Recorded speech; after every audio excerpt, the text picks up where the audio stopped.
Zaman hayır olsun sevgili seyirciler. Hoş bulduk. Efirde GRT kanalı Gagauzya Gün programmasına hem de onun götürücüsü ben Polina Barbova. Bugün bizde stüdyoda bulunur. Gagauzya'nın aktivisti, Gagauz Respublikası'nın yılk hem tek prezidentin Stepan Topal'ın nasaçısı hem de pres sekreteri Andrei İbrişim. Zaman hayır olsun size Andrei Nikolaevich, hem de çok sağ olun. Hani bulduğunuz vakitte katıldınız bugün Gagauzya Gün programmasına. Zaman hayır olsun palı seyirciler. İnanın bana Taylin konuşmak Rus dilinde. Добрый день, уважаемые телезрители, поэтому я говорю, что мне удобнее на русском общаться, и вот приняли такое решение. Sevgili seyircilerim, Gagauzya'nın yaşayanları bir kısa aralıktan sonra biz yine buluşacağız. Bu stüdyoda kalın bizimle.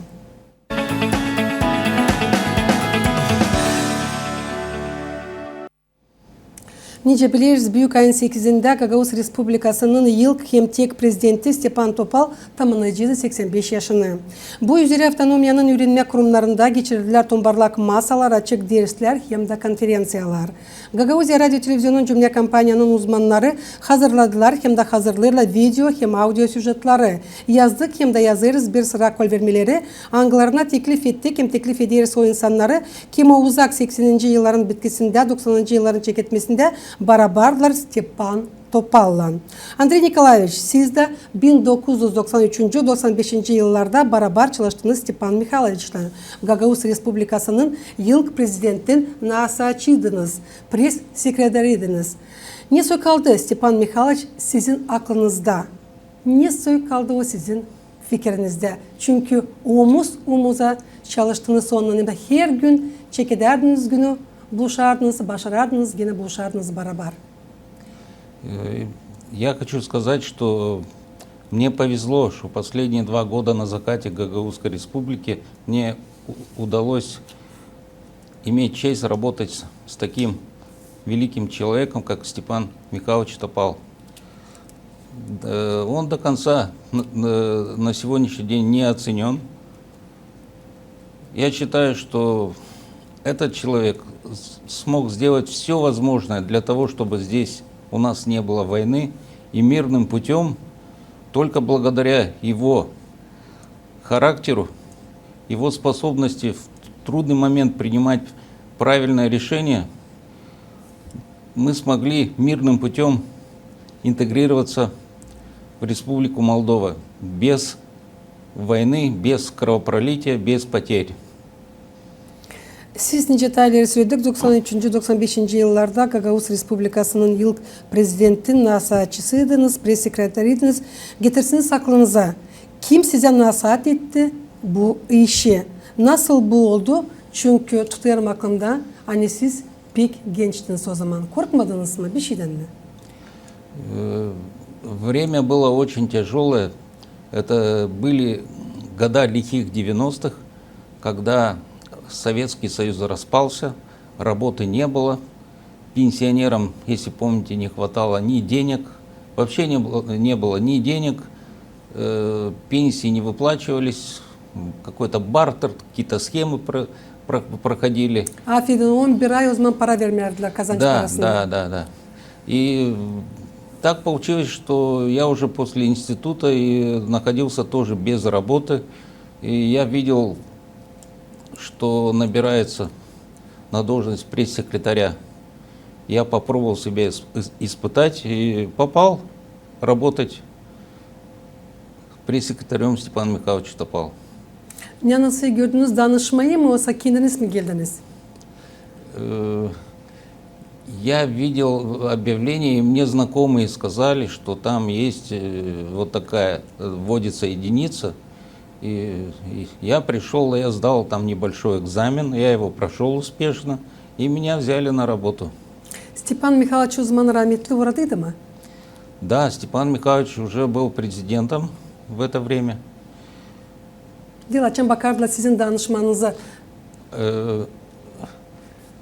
Когда меня смотрели, не было Степана Михайловича, были другие люди, которые были ответственны за это. Andrei Nikolaevich, neden çeketti sizin ilk çalışma gününüz? Geldiniz, yazdınız danışmayı, çekettiniz işlemeye. Neden çeketti sizin gününüz?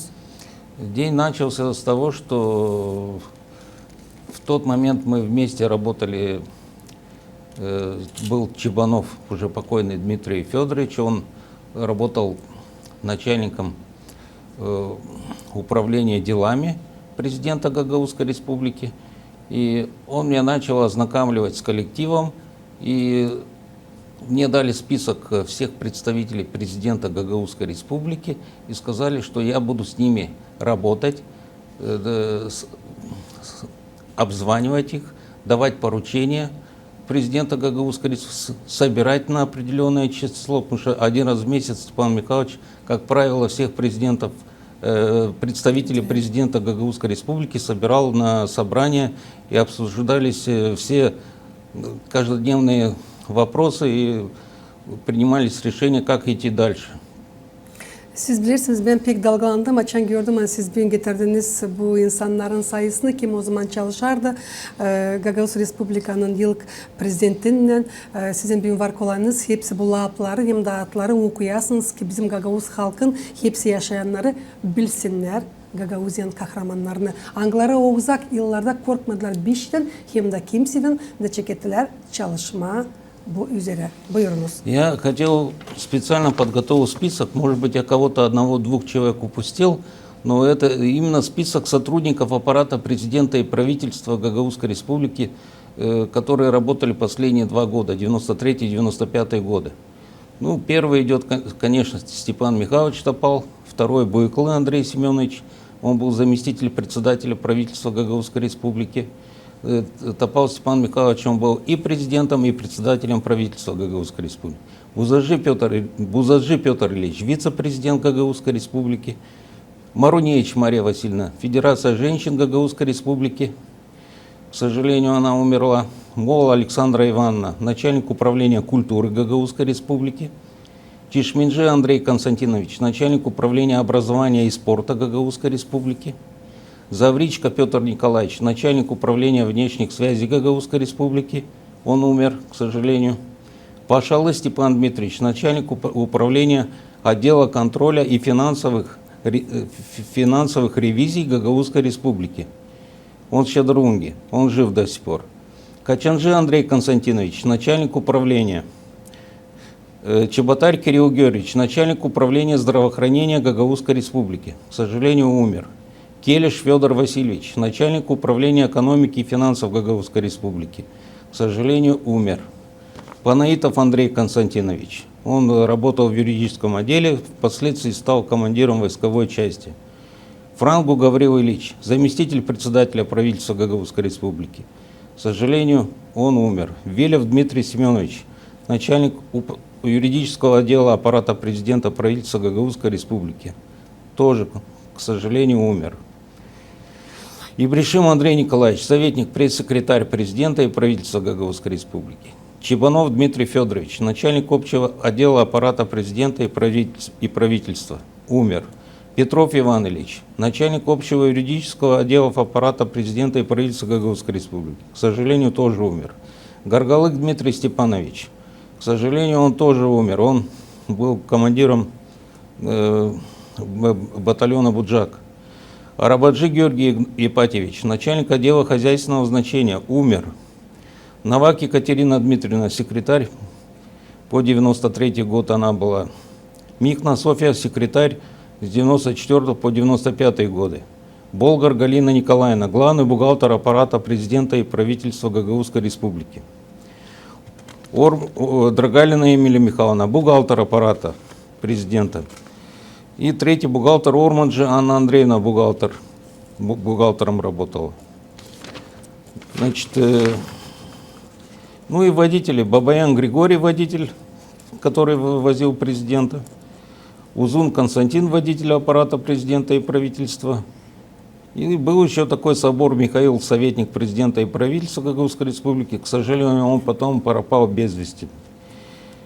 Данные лица работали в аппарате президента и правительства Гагаузской республики, принимали активное участие в становлении Гагаузской республики. Каждый, по идее, должен иметь отметку в трудовой книжке, свидетельствующей о том, кто какую должность занимал в аппарате правительства и президента Гагаузской республики. А также должна быть отметка в трудовой книжке, когда эти структуры были ликвидированы. Это в 1995 году У меня 5 июня была свадьба, 6 были выборы первого башкана Гагаузии. И после этого практически все остались без работы. Даже были уволены водители, технички, абсолютно все были. К сожалению, эти люди потом, многие так и не трудоустроились. Вот такая ситуация. Çok sağ olun Andrei Nikolaevich. Saymadığınız zahmetinizle yazmışsınız. Ama tabii sistem getirmeye bizim seyredicilerin akıllarına hani Andrei Nikolaevich hazırladı bu sayıyı 1993-95 yıllarda kim açılışta Gagavuz Respublikası'nın президенtin aparatında. Olaylar angıları geçirirlerle Komrat, Çadırlunga hem Valkaneş rayonlarında hepsice açıklanarlar Komrat'daki televizyonda hem Gagavuz radyosunda. Lazım da haberleri vermeye hızlı, açık hem de doğru. Da hepsi onlar geçerler sizin fikrinizden, sizin yerlerinizden. Haberler çıkardılar 3 Gagavuz, Rus hem Moldovan dillerinde. Korkmadınız mı o zamanlar alma bu dil kolay işe üstünüze çünkü durum zor canıydı o yıllar. Дело в том, что последние годы, с 93 по 95 год, только формировалось гагаузское телевидение. Я помню, что даже офис этого телевидения был в тоже только созданном государственном университете. Это бывший райком партии. Там, по-моему, на 3-м этаже был офис телевидения, если я не ошибаюсь. Радио было на почте. На 3-м этаже. И, естественно, мы сотрудничали. У меня на тот момент я был молодой, в принципе, у меня не было никакого чувства страха, что с нами что-то случится. Я знал, что мы делаем правильное дело, мы идем вперед, хотя на многих сотрудников, практически на всех были возбуждены уголовные дела. И мне приходилось с сотрудниками из телевидения, и с радио тесно работать, чтобы предоставлять оперативно достоверную информацию. В принципе, не было никакой сложности. Tutarsınız aklınızda açan bir radyoda o zaman çalışardım da gelirdim size. O zaman hepsi korkardılar Gagavuz dilinde alay etmeye süreci. Çünkü bizim dilimiz dilde o kadar zengin. Yıldan elbette o tabii zenginler ilerler. Açan biz oturardık düşünerdik ikisinden beraber. Niye bu lafı çevirmeye Rusya'dan Gagavuz'a ki insan bizi doğru anlasın. Да. Çünkü o zaman o yıllar açıklardık, mitingler, anglar geçerdiler bu 3 dolayda, Komrat'ta, Çadır'da hem de Valkaneş'ta. Я вам хочу за это выразить огромную признательность и благодарность, потому что действительно вы мне тогда очень помогли. Я вспоминаю, когда впервые приехал Сулейман Демирель в Комрат, и тогда нужно было перевести дословно, что он говорил, и было опубликовано в районной газете. А районная газета Комратская, она тогда выполняла роль, не районная газета, а практически это был рупор всей Гагаузии. И я помню, что тогда на 2 листах весь этот перевод был осуществлен, и вам тоже огромное спасибо за это, потому что у нас не было тогда такой аппаратуры, на каких-то магнитофонах с кассетами все это записывалось, потом прослушивалось и переводилось. Вот в таком rejimi мы начинали работать. Andrei Nikolaevich ama yoktu lazımlı bilgiler de çalışmadığını süreceğiz Gagavuz Respublika'nın prezidentin süreceğiz aparatında yoktu опытınız, korkmadınız mı? Когда гости приезжали, это все было, мы были первопроходцы. Когда где-то мы что-то смотрели, мы все учились, и мы старались принять самое лучшее, то, что есть, и это внедрять в нашу жизнь. Я вспоминаю, когда Степан Михайлович приехал, перед тем, как был принят закон об особом правовом статусе, он был на встрече с Сулейманом Демирелем, и он приехал воодушевленный. И он сказал, мы договорились о том, что Сулейман Демирель нам дает $15 миллионов кредит для подачи питьевой воды в Комрат. Это была договоренность именно Степана Михайловича. Сегодня воду, белую, хорошую воду, то, что мы имеем в Комрате, это была личная договоренность Степана Михайловича. Потом уже выборы прошли, уже Табунчик Георгий Дмитриевич, он уже этот проект уже реализовал. Но фактически договоренность была осенью 1994 года на встрече Топола Степана Михайловича с Сулейманом Демирелем. Я вспоминаю, когда 19 августа также один такой интересный момент. В то время его дочь Степана Михайловича Лилия, она родила 2 близняшек. И у нас были проблемы, значит, в Камрате с домашней. Короче, молоко раздавали детишкам, всем детям, маленьким детям, и были проблемы, иногда молоко не привозили. Так он, Степан Михайлович, завел дома специально для этого козу, чтобы и сам доил козу. Я вспоминаю такой момент. Он был очень мудрый и очень простой был. Насколько он был простой, вот такой момент.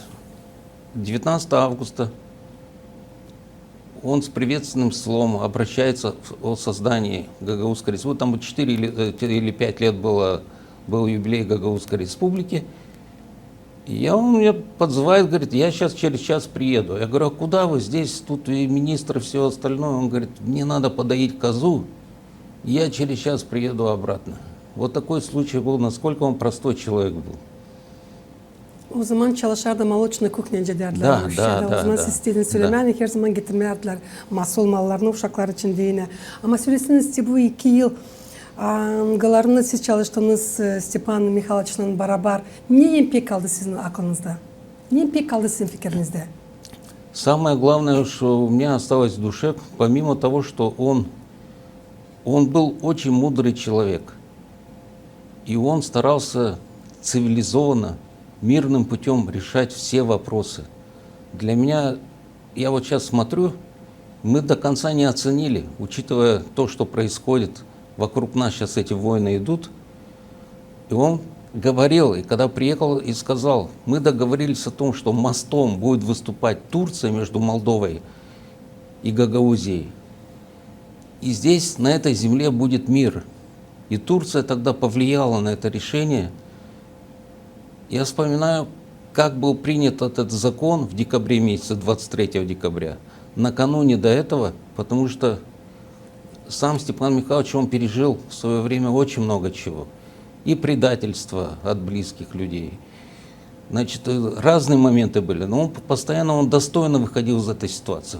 Он не держал на людей зло. Он все это проглатывал и как бы он думал, что мы делаем общее. Он говорил всегда, говорит, народ меня поставил нести этот крест, и я этот крест буду нести до конца. И он нес этот крест до конца, и он об этом не стеснялся, он всегда говорил об этом. Я вспоминаю, накануне до принятия решения, за 3 дня, по-моему, он меня пригласил, говорит, Андрей, вот ты молодой человек, мне интересно просто твое мнение. Вот с этой ситуацией. Смешанная комиссия работала. Там есть противники, которые против принятия, значит, чтобы я не подписывал. Потому что если бы он это решение не подписал бы, этот закон не был бы принят. Он должен был его апробировать. И он говорит, вот я не знаю, что делать. А ситуация была очень сложная в то время. Почему? Потому что люди дошли до того, что не было работы, страна разваливалась, шел беспорядок, преступность высокая была. Бандиты держали весь город, если вспоминаете те времена. Значит, я говорю, Степан Михайлович, мы только сделали так, у нас с бюджетом чуть-чуть пошли дела, но мы не потянем это дело, мое мнение такое было. Он говорит, вот это я тоже думаю, что мы абсолютно, поэтому я подписываю этот документ, и через 2 дня этот закон был принят в парламенте Молдовы. Потом уже все кричали, что все правильно сделали. Вот такая ситуация была. Yaşamakta her zaman Andrei Nikolaevich olur öyle hani genç olanlar isterler Mesut'da bir nasihat, bir fikir büyüklerde. Ama burada sizden istedi nasihat kendisi Stepan Mikhailovich bakmadan hani o kadar o yaşlı adam çökever bu da hani siz o zaman doğrultmuşsunuz hem de bir iyi adım yapmışsınız bu soruşun çözülmesinde. Stepan Mikhailovich Topal Gagauz halkında kaldı nice bir geniş yürekli, utancak, derin fikirli, hesaplı insan angısı pek çok kuvvet koydu olsun dini Gagavuzlarda kendi avtonomiyası. 1990 yıllarda o korkmadı kimseden hem de bir şeyden kayıl oldu çalışma Gagavuz Respublikası'nın prezidentin görevinde.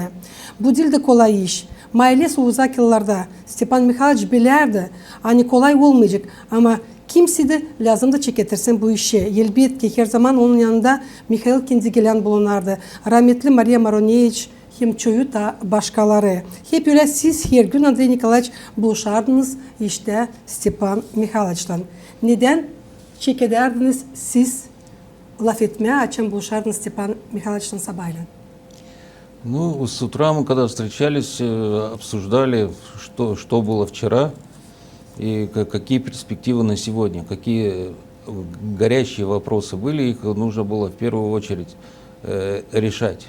В дополнение к тому, то, что вы сказали до этого, Степан Михайлович говорил, мы привели Гагаузию к автономии, и на это надо идти. Почему? Потому что вот, пример, курды уже сколько борются за свою автономию, они ее не могут получить. А мы ее получаем мирным путем. Поэтому это очень большое достижение. Да, есть вопросы, которые мы впоследствии, может быть, утеряли, потому что там было указано в случае объединения с Румынией, народ Гагаузии имеет право на самоопределение. Потом впоследствии был проведен референдум, это все подтвердилось. То, что руководители на местах, там судьи, прокуроры, одно другое назначаются, только согласование с администрацией, значит, с властью Гагаузии. Да, вот эти моменты до сих пор, они постоянно у нас возникают, и мы до сих пор эти моменты не решили. Но я думаю, что со временем все это решится. Gagavuz Respublikası'nın ilk hem tek prezidentin Stepan Topal'ın nasatçısı olmadığını zordu mu?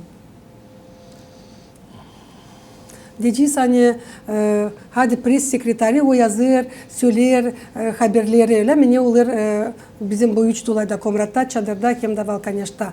Ama nasatçı olmadığını size, sovetnik zordu mu? Дел зорду. Было легко работать, не было никаких проблем, потому что все решали общее дело, все были затянуты этим, начиная от телевидения, заканчивая от водителя, завхоза, простого человека, вице-президента, президентов, все были затянуты, Верховный Совет, все были затянуты одним делом и друг другу всегда шли навстречу и помогали. Никаких проблем не было. Geçindikten sonra Gagavuz Respublikası'nın prezidenti Stepan Topal, Gagavuzya'nın patriotları çıktılar inisiyatifle ki Komrat kasabasının Lenina sokağının adını değiştirmeye de koyma Stepan Topal'ın adına. Bu sırada Leonid Fedorovich Dobrov da Mikhail Petrovich Vlach da hem de çoğu başkaları da. Ama yıl çeketirler bu kişiler. Çok tartışmaklar bu soruşun dolayında olurla bugünkü günlerde. Kimisi söyler hani lazım değiştirmeye Lenina sokağının adını, Gagavuz Respublika'nın ilk hem tek prezidentin Stepan Topal'ın adına. Başkaları ise söylerler hani bırakma böyle ne soy bugünkü günler var. Siz nasıl bakırsınız bu işe? Ne siz düşünürsünüz? Çünkü siz çalıştınız. En zor vakitlerde süreci 93-95 yıllarda Stepan Mikhailovich'tan beraber.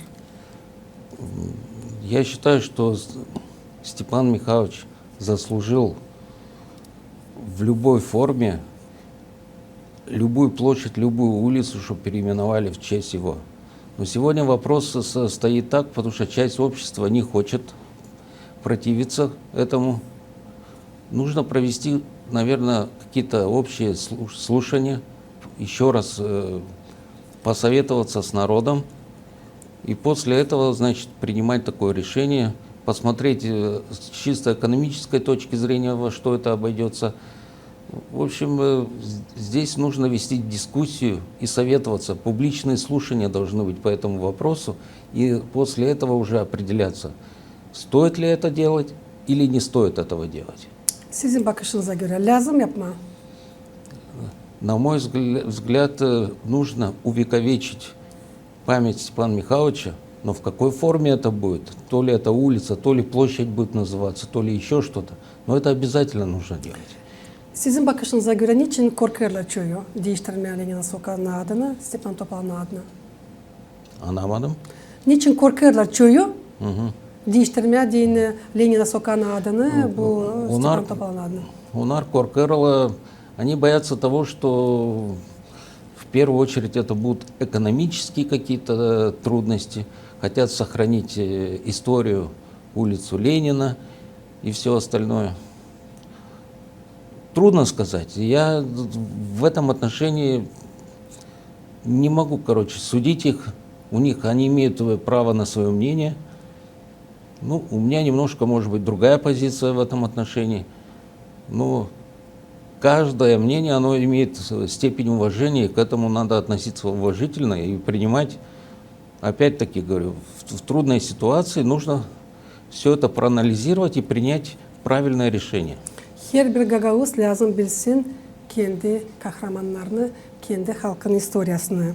Sevindirir Ruani Dilçok'tan Komrat kasabasının Primaryan nasaçları bir sesle kabul ettiler kararı koymak için anmak haftasını Stepan Mikhailovich Topal'ın evine, muzeyine. Teklif ederim sesleme ne bu karar için Anlader Komrat kasabasının Primaryan'ın nasaçların yöndercisinin bir vakitte işine götüreni Stepan Kara, ondan sonra ilerleyeceğiz kendi konumuzu.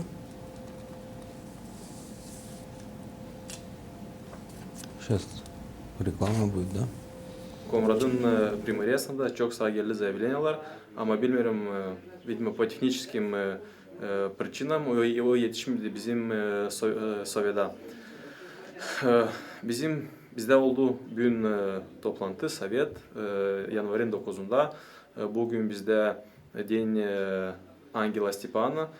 Biz ilkten düşündük hani bu soruşları geçirmeye на очередном заседании Совета, ama bugün biz geçirdik onları izleyicim bugün böyle bir büyük gün da biz dedik yapma Stepan Mikhailovич'a bir öyle bir bağışış bugün kaç советник vardı hepsi поддержали bu вопросу, hepsi kaldırdılar üyelerini da bugünden sonra işte yakışar koysunlar Stepan Mikhailovич'in il Gagauzya prezidentinin evinde koysunlar bu tabliçkaları. Bundan sonra ilk sayıdan bizde olacak. Biz de bakacağız verme izin başka da insanlara angları kurdular bizim Gagauzya'mızı. Bu lazım hani bizim insanlar, bizim gençler bilsinler bizim historiyamızı, bilsinler благодаря кому bizde bir var Gagauzya da biz yaşarız da biz lazım koruma bizim historiyamızı, bizim ana tarafımızı. Çok rolü oynadı benim kolegam da Irina Vladimirovna Karaman, çünkü o da danıştı Komrat kasabanın Primaryan'ın nasaçlarına bu soruşla ki olsun anmak taftası da ben sanıyorum hani bizim nasaçlar işittiler onun da sesini. Dalis büyük ayın 9'unda açan bütün Pravoslavya Hristiyanları bakıyorlar Ayozlu Stepan'ın gününü. O zaman da hepsi bir sesle karar verdiler nasaçlar hani bu anmak taftası olsun Stepan Topal'ın evinde, muzeyinde. Sizin bir var kolayınız elbette danışarsınız bizim Gagauzya'nın yaşayanlarına. Я хотел бы обратиться ко всем нашим жителям Гагаузии и сказать о том, что мы до конца не оценили деятельность Степана Михайловича. Оно фактически, история будет все это оценивать. Но то, что произошло, это было великое дело для гагаузского народа. В том, что добились мирным путем, это единственный случай, особенно последние 25-30 лет. В принципе, мировой практики такого и не было. Поэтому то, что открылся сегодня музей, я был в нем, там очень интересно. Там фактически собрано все абсолютно, как жил Степан Михайлович. Чем занимался, что он делал в свободное время. Там практически все очень интересно, доступно для каждого жителя. Поэтому я приглашаю вас посещать, особенно молодому поколению, и знать своих героев, которые жили рядом с нами бок о бок и творили, будем говорить, чудеса. Çok sağ olun Andrei Nikolaevич. Hani saymadığınız zahmetinizi tabi size söyleyeceğim. Hani geldiniz de aklınıza getirdiniz. Nasıl beraber çalıştınız rahmetli Gagavuz Respublika'nın ilk hem de tek prezidentinden Stepan Topal'la. Stepan Topal doğdu Kumrat kasabasında 1938 yılın büyük ayın 8'inde bir çiftçi ailede. O 7. uşaktı. Getiriciye saklanılan Stepan Mikhailovich geçindi ağır hastalığın beterine 2018 yılın ceviz ayın 29'unda. Saygılı seyircilerim, Gagavuzya'nın yaşamları, Gagavuzya gününden programması yaklaştı sonuna. İsim tabirse getirmesinin aklınıza hani bugün bizde stüdyoda bulundu Gagavuzya'nın aktivisti. Gagavuz Respublikası'nın ilk hem tek prezidentin Stepan Topal'ın nasaçısı hem de pres sekreteri Andrei Nikolaevich İbrişim. Ben size söyleyeyim kalın sağlıcakla. Gelen buluşturalım kalın Grete kanalında. Çok sağ ol, Salcı'ya.